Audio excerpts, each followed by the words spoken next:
Sodiq Samarqandiy deysizmi? Abdulla Zufar deysizmi? Mahmud Abdumo'min deysizmi? Bugun fatvoni berishyapti. Hijolat bo'lmasdan Alloh jalla va aloni huzuridagi so'roq savollarni o'ylamay beryapti. Qancha bonlar bizni go'day farzandlarimiz, aka-ukalarimiz shularning orqasidan Suriyaga borib qaytib kelyapti. U bolalar tavba qilyapti, alhamdulillah. Ba'zilar yo'g'ib qolib ketyapti. Shularning fatvosi bilan boryapti. Shular shu yo'llariga targ'ib qilyapti. Aslida bu xiyonat. Hadisi sharif: "Man afta bighayri ilmin kana ismuhu ala man aftahu."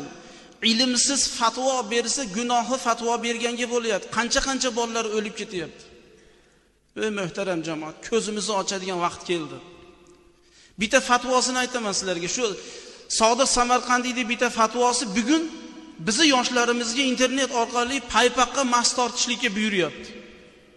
Paypaqqa mas tortishlikka buyuryapti. Agar shuni fatvosi bilan bizni bolalarimiz oyog'iga mas tortayotgan bo'lsa paypaqaga, namoz bo'lmayapti, qiyomatda u javob beradi shu odam.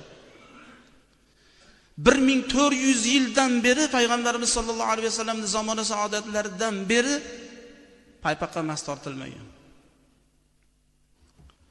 Shuni mana shu Sodiq Samarqandiy fatvo beryapti internet orqali.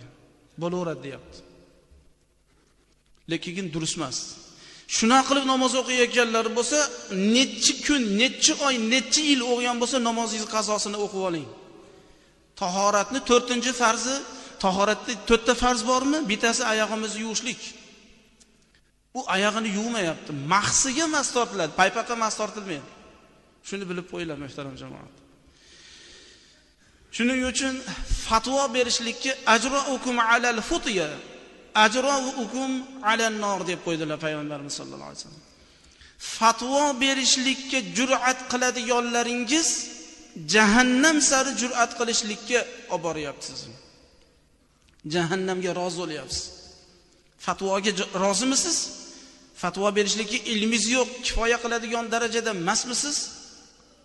Demak, siz jahannamga rozi bo'lyapsiz agar fatvo berayotgan bo'lsangiz deyaptilar-da. Alloh o'zi panoh bersin. Shuning uchun muhtaram jamoat, biz yoshlarimizni ehtiyot qilaylik. Yoshlarimiz ongini buzyapti, fikrini buzyapti. Natijada imomiga, natijada otasiga, natijada onasiga, mahallasining oqsoqoliga, mahallasining kattasiga, yurtini rahbarlariga itoat qilmaydigan qilib bizga tarbiya qilib beryapti-da. O'zimizga dushman qilib tarbiya qilib beryapti.